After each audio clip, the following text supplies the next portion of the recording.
Masechet Shevuot, Daf Lamed Zayin. We learned in the Mishnah that regarding Shevuot HaPikadon, one is liable al Zedona Shevuah, and also Shigatayim Zedona Pikadon. So if one knows that I actually have this item that you gave to me to watch, and I knowingly lie and say, no, I don't have it, then I am liable. Whereas if it's totally shogeg, I totally forgot that you gave me this item, I forgot that I have it, then one is not liable. So in a simple reading of the Mishnah, it seems that it's talking about liability to bring a korban asham, for Shevuot HaPikadon. But the Gemara is going to ask about this and about the possibility of getting lashes. After all, it is a lav, so perhaps in Mezid one would get lashes. Let's see.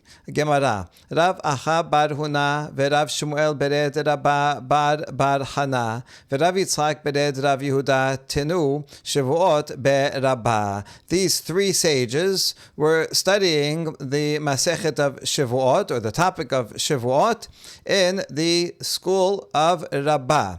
Pega behu Rav Kahana. Now they happened to come upon Rav Kahana. Amar lehu, and Rav Kahana had a question. Oh, you're learning Shevuot? I have a question for you. Hezid b'Shvat HaPikadon v'yitru bo mahu. What if someone intentionally lies and makes a vow about Shvat HaPikadon, and he is given warning by witnesses that say, hey, don't you know if you're lying, then this is prohibited. You'll get punished. And he does it anyway, and there are witnesses. And what should be the punishment for that person? Kevan dechidushu debchol Torah laashkechan mezid demaite korban v'acha maite korban laashana atrube v'laashana la atrube. So it's three options. Option number one is perhaps Shevuot HaPikadon is something that is a novelty, because in all the rest of the Torah, we never find that someone who acts b'mezid brings a korban. Most of the time, a korban hatat, is for something that someone does b'shogeg. And yet here, someone who lies purposefully, let's assume without a warning, would bring a korban. And therefore, it doesn't matter whether there is a warning or without a warning. So since we know that someone brings a korban b'mezid, we've established that was in the Mishnah already. So perhaps it makes no difference whether there is a warning or without or no warning. Certainly, if there's no warning, you wouldn't give a person lashes. And so, but that is a chidush, because he committed it b'mezid, and yet he can bring a korban. That's without warning. So then, since it's a chidush, in any case, perhaps the chidush is that even with a warning, he doesn't get lashes, because usually the whole category of mezid is not connected with the korban. So once you're connecting mezid with a korban, maybe it doesn't matter, even if there is warning, only korban and no lashes. That's option number one. Option number two, or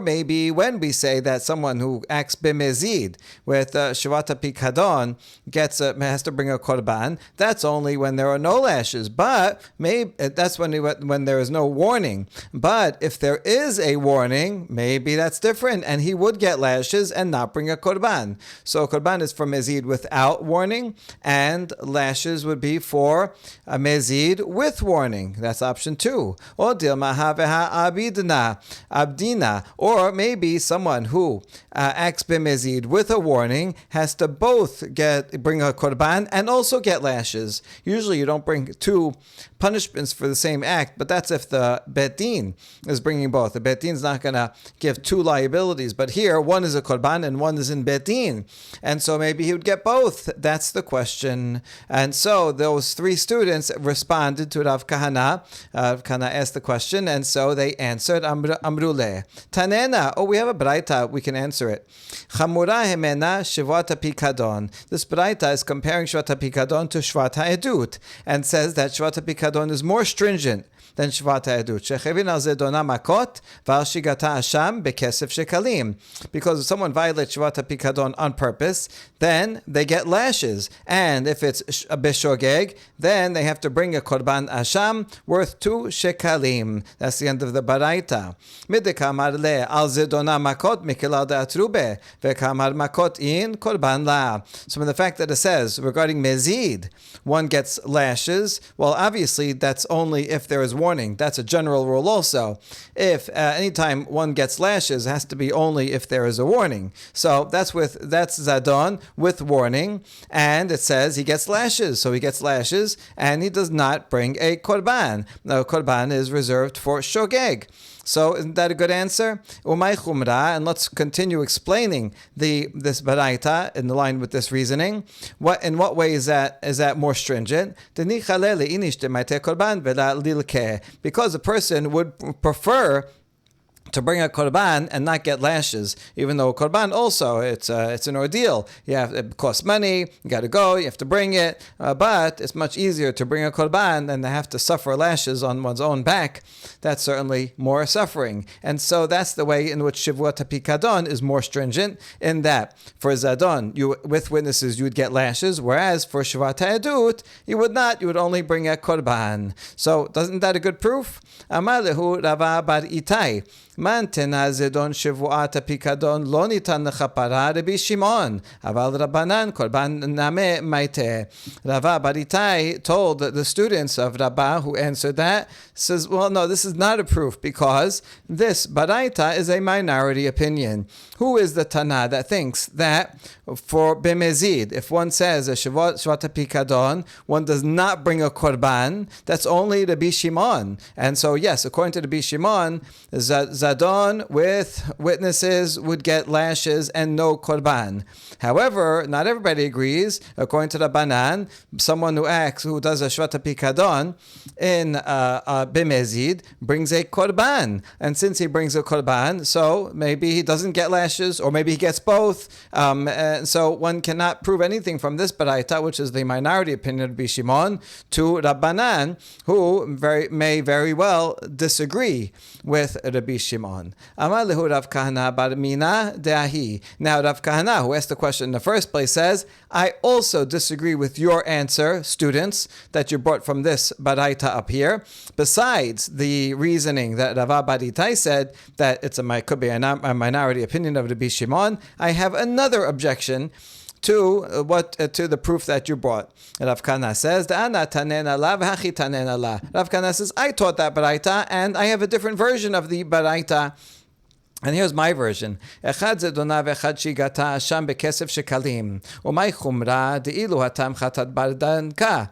Vehacha asham bekesef shekalim. And Rav Kahana's version of a baraita says whether someone says Shevuot HaPikadon b'mezid or b'shogeg, they always bring a korban asham, and the korban asham has to be at least a value of 2 shekalim. That 2 silver shekalim has to be a nice amount. And in what way is that more stringent than Shevuot HaEdut? Because in Shevuot HaEdut, you could bring any amount, even a very cheap korban that's worth 1/6 of a dinar, whereas here you have to bring worth 2 silver shekels. So that's the chumrah.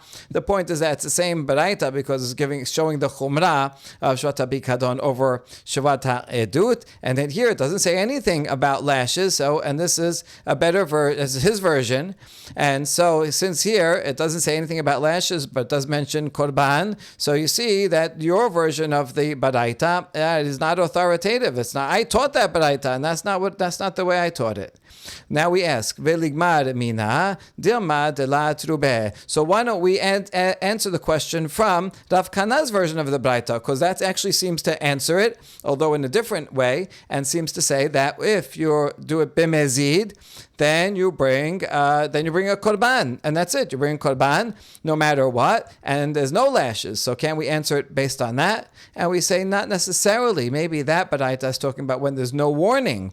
That's when you bring korban. But if there is a warning, then maybe you would get lashes, either maybe lashes only, or maybe lashes and also a korban. And so, since that baraita does not specify whether it's with warning or not, we cannot answer the question based on Rav Kana's baraita either. The Gemara continues with Lishana Acharina, another version of what we said before. However, these two words are suspect because you can see in this chart that they're only found in printed editions. They are not found in any manuscripts, and also Rishonim do not read them. And also they don't really make sense here because the next thing that we're going to quote is not another version of what came before, but rather a new proof. So we should skip these two words and we continue. Tashema en chayavin al shigigata mahen chayavin al zedona asham bechesef shekalim maila bede atru be. We quote from the Mishnah that says one is not liable regarding Shevuot pikadon if one does it bishogeg. And what are you liable to do if you say Shevuot pikadon bimezid? You have to bring a korban hasham that's worth 2 shekalim. Now, what kind of case is it talking about? Is it not talking about a case where they warn him, and even though there is a warning and there are witnesses, nevertheless you bring only a korban and no lashes? Is that a good proof for no lashes? And we answer no. Hachanameh de la atrube. Not necessarily. This case could be talking about where there's no warning, and that's why he brings a korban only. But maybe if there was a warning, then he would get lashes. So we have no proof from here. Tashema lo ima marta ben nazir tameh sheken loke tomar b'shvat pikadon sheno loke. The next proof is going to be from a baraita that's comparing nazir to shvat pikadon. And in the course of its discussion, it says no, you can't compare them because a nazir tameh, that's a nazir, he becomes tameh in the middle of when he's counting, so he has to start all over again because he became tameh lamet, and that nazir tameh, he gets lashes, and you cannot compare that to shvat pikadon where there are no lashes. Now in the first half regarding nazir where it says there are lashes, if there are lashes, then obviously it's bimezid and there are witnesses and warning. And it's telling us that in the very same case, when there is a warning regarding shvat pikadon, one would not get lashes, but you get something, you bring a korban. So here we go. We have a proof that when it's bimezid and there is a warning regarding shvat pikadon, one brings a korban, but no lashes. Is that a good proof? Well, not necessarily. No, maybe when it says that he does not get lashes, Shvat pikadon does not get lashes, maybe it means that he doesn't only get lashes, he's not exempt through lashes alone, but has to bring both. Maybe that's what it means, that actually he brings, it's not when it says, it means he doesn't only get lashes, but in fact, because there is a warning, he gets lashes and also a korban. So therefore there's no proof. Hold on. If you read that to the beginning, that means that regarding a nazir who became tameh, so all he has to do sheken lokeh. That means only lashes and no korban, as a contrast to shvat pikadon where he gets both. But is that true? Ha-korban ketibeh. Go read Parashat Shevuot regarding nazir. It says that a nazir has to bring a korban before he can become tahor and start recounting again. And he becomes tahor and he still has to bring his korbanot in order to start recounting. So he gets lashes and he also brings a korban. Hatam demaite korban ki yechid techol ala nazirut betahara. And the answer is, it's true that the nazir has to bring a korban, but it's not in order to absolve himself of becoming tameh. To absolve himself of becoming tameh on purpose with a warning, that lashes is sufficient. But if in order to start counting again, that's why he has to bring his korbanot, so he can be tahor and begin his count fresh. That's what the korbanot are for, but they're not for the past. And so it is still possible to read this baraita as saying that a nazir tameh gets lashes, and the shvat pikadon b'mezid with a warning gets lashes also and a korban. So since this baraita is ambiguous, it can be read in different ways, so it's still not a proof for our question. Amaru harabanan kameh de Rabbah. So the sages went and asked Rabbah about this question, about when there are witnesses and there is warning, then does one still have to bring a korban? Amar lehu mikela dechi la'atru be ve'ika edim michayev. And so Rabbah answered, so you're assuming that if there was no warning and there were witnesses, then one would be liable to bring a korban? That's what you're asking. That when there are witnesses and warning, then maybe only lashes and not a korban. That's your question. But you're assuming that if there's no warning, then for sure he brings a korban. Well, I disagree with that premise itself, because kefirat devarim be'almahu. If there are witnesses that say you owe this guy $100, then even if he makes a vow and says no, I don't owe, he still has to pay. And there is a rule regarding Shevuot, it applies to Shevuot HaEdut also, but also Shevuot Pikadon, that you're only liable to bring a korban if, had you admitted, you would have to pay, and now by denying, now you're not paying. But in this case, since there are witnesses, even though there's no warning, just having witnesses, witnesses will make one liable to pay. It doesn't matter what you say. You can swear all day long that you don't owe. If there are two witnesses that say you owe money, you will have to pay. And since you have to pay anyway, whether you admit to it or deny it, therefore, when you deny it, you do not bring a korban. And so Rabbah is saying in this case, even without a warning, you would not bring a korban. So we see, based on Rabbah's response to the rabbis, that he thinks that someone who denies owing money when there are witnesses, even though he makes an oath that he doesn't owe money, he's not liable as Shevuot HaPikadon, because he would have to pay anyway, whether he admits it or denies it. So that's going to be Rabbah's principle. And now we're going to analyze that principle. Amar le'Rab Chanina le'Rabbah. So that was Rabbah's answer. Now Rav Chanina tells Rabbah, Tanya de'misa'alech, I can support you, Rabbah, with a baraita. The baraita says, V'kichesh ba, quoting a pasuk again from Parashat HaShavua, that's regarding Shevuot HaPikadon, and it says, and he deals falsely with the person, or about the thing that is claimed that he stole. Pirat lamodeh le'echad min ha'achin, o le'echad min ha'shutafin. V'nishba al sheker, pirat loveh bishtar ve'loveh be'aidim. So v'kichesh ba means, and he dealt falsely about that. That's coming to exclude someone who admits that he owes money to one of the brothers but denies that he owes money to another one of the brothers. Or he admits that he owes money to one of the partners but then denies regarding the other partners. That person does not bring a korban. We'll analyze that case in a minute. But the proof is from the next part that quotes the rest of the pasuk that says "V'nishba al sheked," and he swears falsely.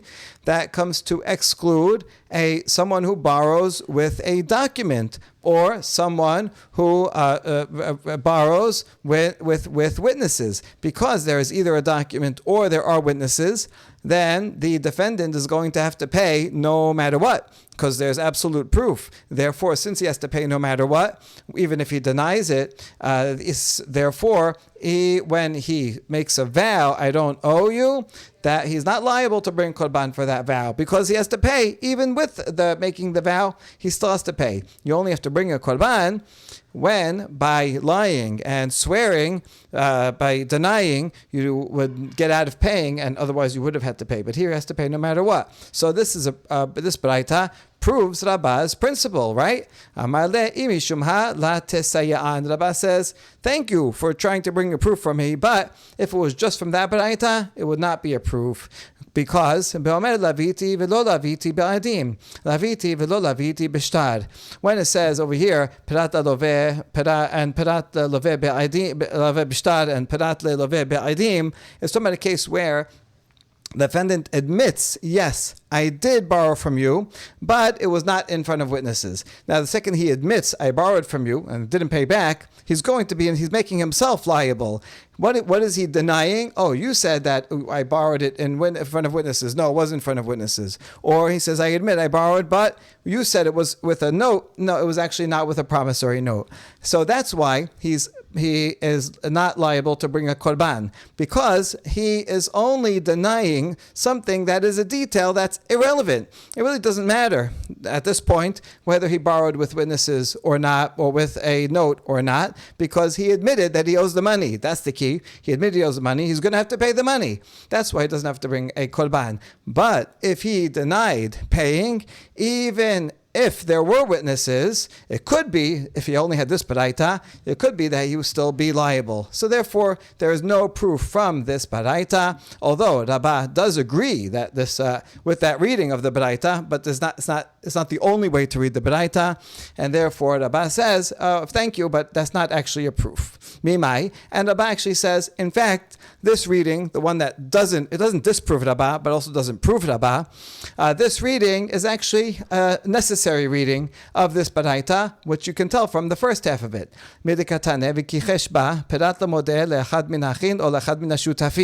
That one says, and he dealt falsely about that. That comes to exclude when he admits to one of the brothers or to one of the partners. What is the case where he's admitting to one of the brothers? If it's a case where, let's say he borrowed money from two brothers, $100 from brother A, $100 from brother B, and he's admitting to brother A, yes, I borrowed from you, but he's denying the other brother B, no, I didn't borrow $100 from you. Well, in that case, why should he be exempt from bringing a korban? He made a vow saying that he doesn't owe money to someone that he actually does owe money to. So that wouldn't make sense. That it's a substantial claim that he's denying with a vow. So what does it matter if it's one brother or two brothers if he's denying one of them and he actually owes him money? Elalav damarile mitarvenan yazaft.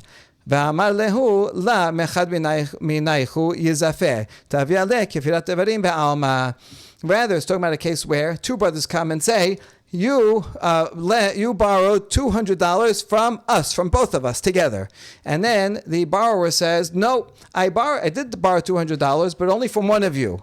Now, it really doesn't matter which one he says. He's admitting that he owes the $200. He's just denying a kefirat devarim, a detail, which is an incidental detail, which doesn't really matter. And that's why he is not liable to bring a korban, because in the vow, he's denying something that is not substantive. And he's admitting the main thing, which is the amount that he owes. So that is the only way to explain the resha, to make sense. And then for the baraita to be consistent, we say, just like the resha regarding two brothers is talking about the denial of something that's an incidental detail, so to the sefa, he's denying only an incidental detail about whether there were witnesses or not, or there was a promissory note or not, but he is admitting the fact that he did borrow money and he owes it. And that's why according to this baraita, he is exempt from a korban because he's denying only something that's incidental. But if you only had this baraita, it still could be that if you denied the fact that he owes at all, then one would be liable, even if there were edim. And so this baraita doesn't prove Rabbah, it doesn't disprove either. But so he's saying, Rabbah says, thank you for bringing this baraita. It's not a proof for my position. But maybe we can bring something else that would be a better proof. So we have now Siman, Chova, Kitot, Deba'al, Habayit, Chomer, Nezira. That's a mnemonic for the upcoming proofs for Rabbah. Siman Chova Kitot Debal Habayit Chomer Nezira. This is a mnemonic for the following few baraitot and proofs against Rabbah, meaning against the principle of Rabbah that if there are witnesses, then one does not bring a korban, because one only brings a korban if by his denial he would cause a loss, a monetary loss to the other person, and if there are witnesses, then he's going to have to pay anyway. So here's the proof, the first challenge against Rabbah. Tashema. Eno chayav al shigigata, umao chayav al zedona, asham bechesef shekalim. My love, zedon edim. So the first one is from the Mishnah that teaches that regarding Shevuot pikadon, one is not liable if one makes it bishogeg. And for what is he liable if he makes the vow bemezid? He has to bring an asham that is worth 2 silver pieces. So when does he have to bring this? this asham? Is it not when he does it b'mezid and there are witnesses? And since there are witnesses, you see, even brings a korban even with witnesses. So that's a proof against Rabbah. And we say, no, la zidon atzmo. When it says b'mezid, it doesn't mean that it's he did it on purpose because there are witnesses and he knows that he's lying because there are witnesses saying so. But rather, there are no witnesses and he himself knows internally that he is lying, that he really owes the money, and even though knowing that he owes the money, he still lies. But there are no witnesses, and that's why he brings a korban. And so everybody would agree, Rabbah included, that when there's no witnesses, of course he has to bring a korban. So there's no disproof from here. So let's try another proof against Rabbah. תשמע, היו שני חטאי עדים, וכפרה ראשונה ואחר כך כפרה שנייה, שתיהן חייבות, מפני שיכולה העדות להתקיים בשתיהן. This is from a previous Mishnah, which is actually talking about Shevuot ha'edut, not Shevuot Pikadon. And Abba's rules was about Shevuot Pikadon. Nevertheless, the two cases are similar because both Shevuot Pikadon and Shevuot ha'edut, in both one is liable b'mezid and not b'shogeg. So we're comparing them and assuming that whatever is true for one is true for the other. So, regarding Shevuot ha'edut, let's say there are two sets of witnesses, and then the first witness, the plaintiff goes to the first set of witnesses and says, hey, can you testify for me? And they say, deny. We don't know anything about it, but really they do.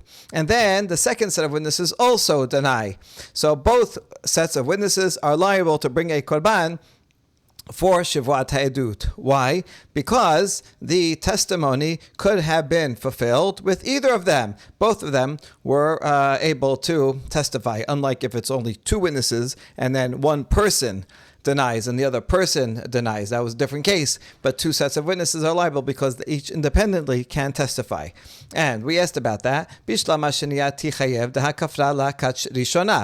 makes sense that the second set should be liable to bring korban because the first set already denied, and by denying, that's it, they're out of the picture. So everything rests on the second set. Therefore, if they would testify, then the payment would have to be paid to the plaintiff. And by denying, now they're causing the plaintiff a loss. That's why they are liable. Ela rishona amay mechayeva. But the first set, why should they be liable? After all, when they deny, the second set of witnesses is still around. So the first set of witnesses, since they denied first, are not changing the outcome. The plaintiff will still get payment because of the testimony of the second one. Hakaima shiniyah, the second one's there. So the first set of witnesses, by denying, did not change the outcome. And so what do we see here? Yet they do have to bring a korban, which means that one has to bring a korban even if their denial, their lying, doesn't change the outcome. Same thing here we could apply to Shevuot HaPikadon, that even if there are witnesses against the person who's holding the item, the defendant, even if there are witnesses against him, and his denial doesn't mean anything because he's going to have to pay anyway, still he has to bring a korban. Isn't that a good proof? Against Rabbah, Amar Ravina, Hacha Maiskinan, Kigon Shaita Sheniya, Bishat Kefirat Harishona, Kerobin Beneshotehen, Uneshotehen Gosesot. Ravina, as we saw in a few dapim earlier, says this Mishnah is talking about a case where the second set of witnesses were not valid to testify at that time when the first witnesses denied, because they were related through their wives. Their wives were related to one of the parties involved in the case, and since at that time they could not testify when the first set denied, that denial made all the difference between the plaintiff getting payment or not. And now, what's the chidush if that's true? The chidush is that their wives were on their deathbeds. We might have thought that since most people on deathbeds end up dying, that we can consider those wives as if they're already dead, and consider those second set of witnesses to be valid witnesses, and therefore the first witnesses would be off the hook because their denial would make a difference. So this Mishnah comes to teach us that right now they're still alive, even though they're almost dead. Almost dead is not considered dead, and since they are alive, so So that second set of witnesses are disqualified from testifying since they're out of the picture. Everything rests on the first set of witnesses. So that's why the first set of witnesses, their denial will make a difference and not get paid. So therefore they are liable. And then once they're out of the picture, and then after that the wives die, then the second set of witnesses becomes available to testify, and if they deny, they're also causing a loss, and so they are liable as well. Tashema, Ba'al habayit sheta'an ta'anat gana bepikadon, v'nishba v'hoda, uba'u edim. Im ad shelo ba'u edim hoda meshalem keren v'chomesh ve'asham.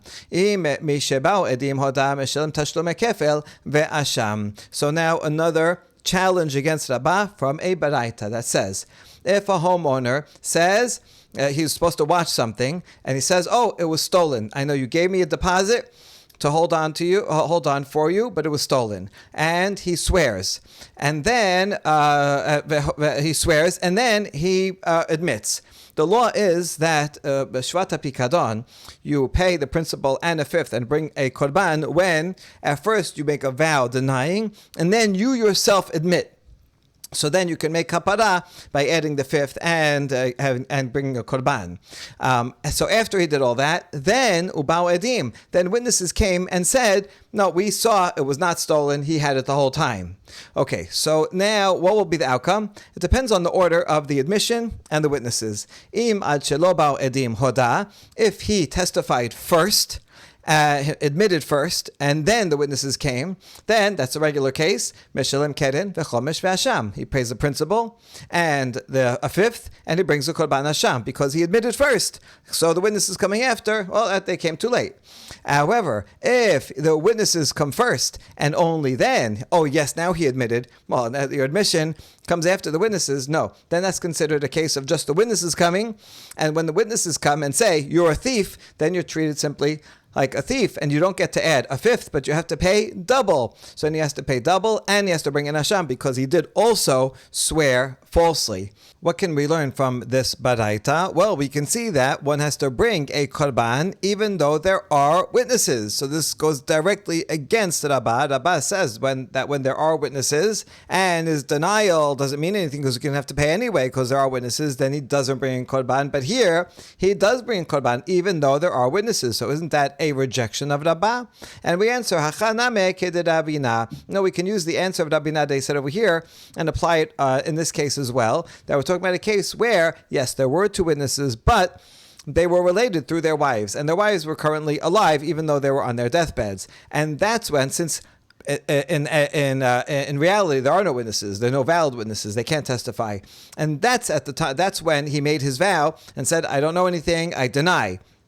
So when he made the vow, there were no witnesses, and then he admitted, and only afterwards their wives died, and then the witnesses became available. But at the time that he made the oath, the witnesses were not available. That's why he is liable to bring a korban. But if indeed the witnesses were available the whole time and didn't have wives at all that were related, then they would not bring a korban like Rava. And so we can square this baraita like Rava. So it's not yet a disproof. So let's try again. Amar le Ravina le Rav Asher, Tashema, Chamura mimena Shevuot Pikadon, shechayvin al zedona makot v'ashigata asham bechesef shekalim. Midekamar love mikela deika adim, vekamar al shigata asham bekesef shekalim. Now we're going to bring a baraita that we actually quoted at the beginning of the daf, but now we're going to quote it in this context of challenging Rabbah. Ravina es Rav Asher. The baraita says that Shevuot Pikadon is more stringent than Shevuot Edut in that Shevuot Pikadon, if one makes the vow b'mezid, then you get malkut, and if it's b'shogeg, then asham, and the asham is worth at least 2 shekalim. Now, from the fact that it says one gets lashes when it's bezadon, that means for sure that there are witnesses, because you would never get lashes if there are no witnesses. So obviously there are witnesses, and yet it says b'shogeg, you bring an asham. That means you do bring an asham even though there are witnesses. See, it's just that it was b'shogeg, but there are witnesses. A challenge against Rabbah, who says that you'd never bring a korban when there are witnesses. So that's a good question. Amar lehu Rav Mordechai. Bar minadahi dehamar lehu Rav Kahana. Ana tanena la vehachi tanena la echad zedona vechad shigata asham bekesef shekalim. And Rav Mordechai says, no, you cannot bring this as a proof because Rav Kahana said that I taught that baraita and I taught it in a different version. In Rav Kahana's version, it says whether one makes a shvat pikadon b'mezid or b'shogeg, one brings an asham. And the sham has to be worth 2 silver shekel. It doesn't say anything about makot. Since it doesn't say anything about makot, we don't know that it's talking about a case where there are witnesses. It could be that both the mezid and shogeg here are without witnesses. And so since this is Rav Kahana's authoritative version of the Braita, so then and there's no challenge from here, so we can't bring a proof because this version of the Braita is Rav Kahana's version, which was original and more authoritative than the previous one from which we asked. And finally, Tashema. Lo, im amarta ben nazir tameh sheken lokeh, tomar b'shvat hapikadon she'eno lokeh. This is from a braita that was comparing shvat hapikadon to nazir, and they said no, you can't compare them because nazir who becomes tameh lamet, he gets lashes. And so now you can't compare that to Shvat HaPikadon where there are no lashes. That's the Braita. Hechidami, what's the case? If there's no witnesses, then why would the Nazir get lashes? So it must be that there are witnesses. And yet the continuation says you can't compare that case of a Nazir who gets Malkut to Shvat HaPikadon where he does not get lashes. Now, if he's not getting lashes, milkahu de la lakeh aval korban maiteh. He's not getting lashes, but then surely he is bringing a korban. So he's bringing a korban, and it's a case where there are witnesses. We know there are witnesses because in the parallel case in Nazir, he gets lashes. So surely there are witnesses. So here you go. We have a case of Shvat HaPikadon in a Braita where there are witnesses, and he does have to, Shvat HaPikadon does have to bring a korban. Tiyuvta de Rabbah, tiyuvta, and this is a final refutation of the opinion of Rabbah. Rabbi Yochanan Amar, hakofer b'mamon sheyesh alav edim chayav bishtar patur. Rabbi Yochanan has an opinion similar to Rabbah, but not quite to the same extent. He says that if someone denies by oath that he owes money and there are witnesses, one is still liable to bring a korban, which is what we just proved when we disproved the Rabbah.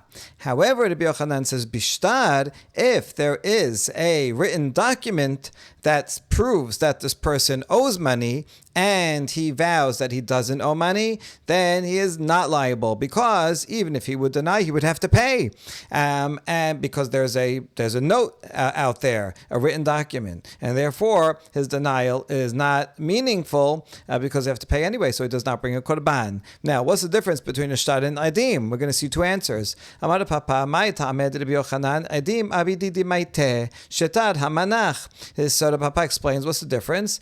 Witnesses, sometimes they die, so witnesses are not so reliable. They're fickle, kind of fickle that way, in that they decide to die once in a while, and then they won't be around. And so it could be that his denial will be an effective denial and won't have to pay, because even if there are witnesses here today, maybe they will die tomorrow before they come to testify. But a written document that's sitting there, it's sitting in someone's closet, and it's not going to die, it will be there. So it's more effective, it's more sure that the document will be there, and therefore his denial won't make any difference in his payment. So Rav Huna, son of Yoshua, tells Rav Papa, well, documents also get lost, and so that could also be a document today, but maybe by time it's time to bring it to court, it will get lost. Ela Rav Huna b'red Rav Yoshua, Hainu tamad Rabbi Yochanan, mishum davar shetar shi'ibud karkaot, ve'en mibin shekorban al kefirat shi'ibud karkaot. Rather, Rav Huna, the son of Rav Yoshua, says that this is the reason for Rabbi Yochanan to make a distinction, because if there is a written document, then that puts a lien on property, and one does not bring a korban regarding a denial of something that has to do with property that was stolen, or if there's a lien on property. And that's a general rule that we're about to see is subject to a machloket, that when someone denies, someone says, hey, you have this property that is mine, give it back to me, and he denies it by oath, even though he's lying, there's no korban for property. And so once there's a written document, then that already involves a lien on property, and there's no korban for a denial regarding property. Itmar, mashpia ede karka peligi Rabbi Yochanan Rabbi Elazar. Chadamar chayav chadamar patur. Now we have machloket about this. If someone, a claimant says to witnesses, I want you to testify regarding this land, and they say, we don't know anything about it. So are the witnesses liable for Shevuot ha'edut? That's a machloket between Rabbi Yochanan and Rabbi Elazar. One of them says they're liable for korban, and the other says they're not liable. But we don't know who says which.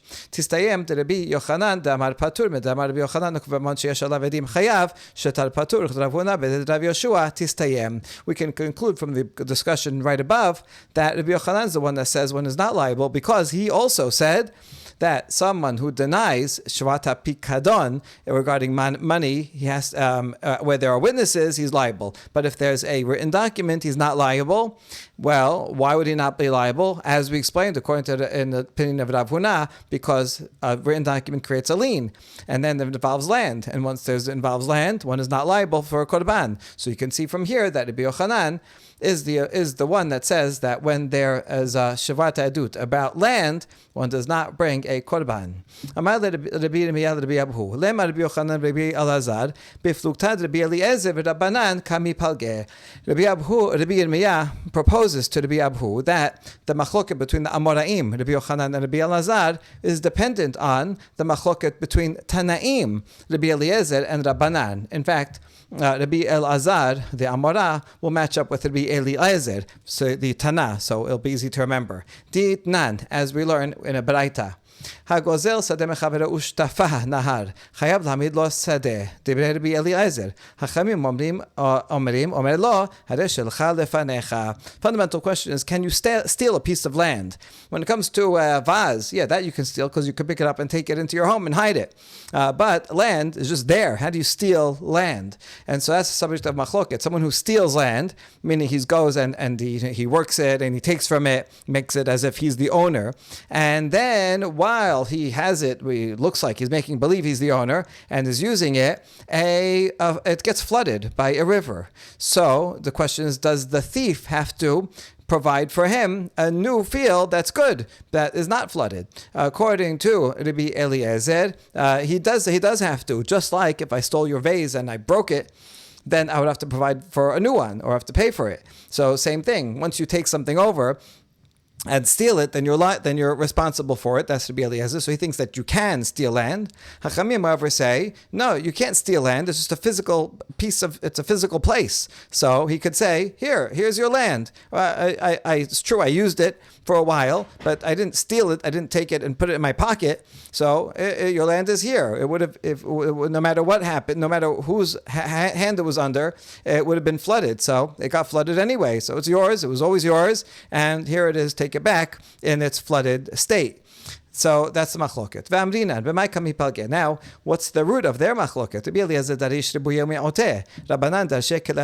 It's about methodology. Rabbi Eliezer uses ribui miut. Rabbanan use klal uprat. Rabbi Eliezer darish ribui miuteh v'chichesh ba'amito riba v'pikadon u'besumet yad mi'et o mikol asher yishaba chazar v'riba.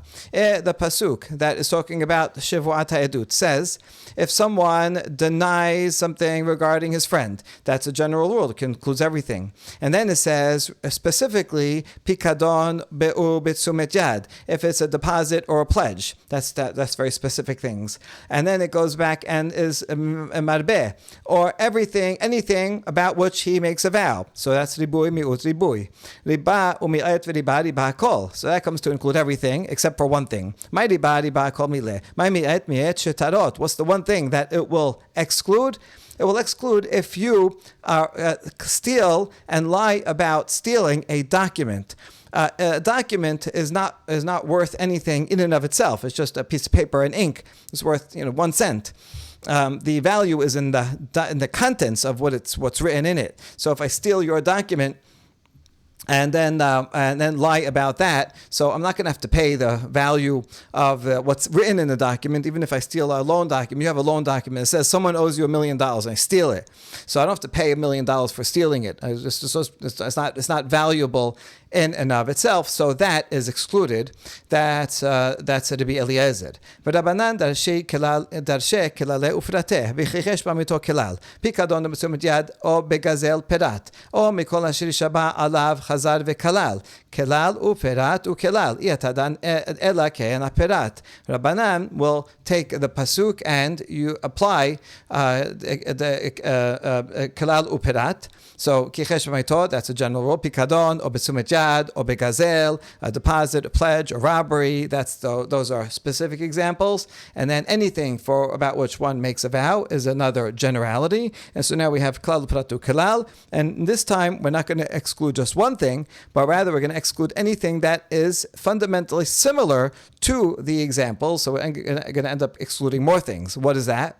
Ma perat meforash davar mitaltel v'gufo mamon. I've called davar mitaltel v'gufo mamon. Yatsu karkaot she'en mitaltel. Yasu avadim she'ukshu lekarkaot. Yasu shetarot she'af al pi shemetaltelin en gufan mamon. So just like the example is something that is explicitly something that is movable and that is intrinsically valuable, so too one will be liable for Shevuot HaPikadon only if it's something that is movable and intrinsically has monetary value. So that will exclude land, because land is not movable. So you see, land is the difference between Rabbi Eliezer and Chachamim. And slaves, those are similar to land. And everybody agrees that stealing a document is, even though that is movable, has no intrinsic monetary value, and therefore everybody agrees regarding stealing a shtar that one would not be liable for lying about that. So we see that the difference between the methodology of Rabbi Eliezer and that of Chachamim is going to have to do with karkaot. Man de mechayev ke Rabbi Eliezer uman de patar ke Rabbanan. So let us propose that the Amora, who says one is liable regarding land when it comes to Shevuot HaEdut, can follow Rabbi Eliezer, the Tana, who says one is liable regarding land when it comes to returning stolen property and Shevuot HaPikadon, because he learned from Ribuy and Miut and excluded only shtar, but included land. And the opinion that says one is not liable, that's Rabbi Yochanan, who said one is not liable regarding Shevuot HaEdut when it comes to land. They will follow Rabbanan, that also say that land is excluded from returning lost items and from Shevuot HaPikadon. And so now we can see how the Amoraim derive their respective laws from the methodologies of these Tanaim. So should we line it up that way? So Rabbi Abu answered Rabbi Eliezer says, no, not necessarily.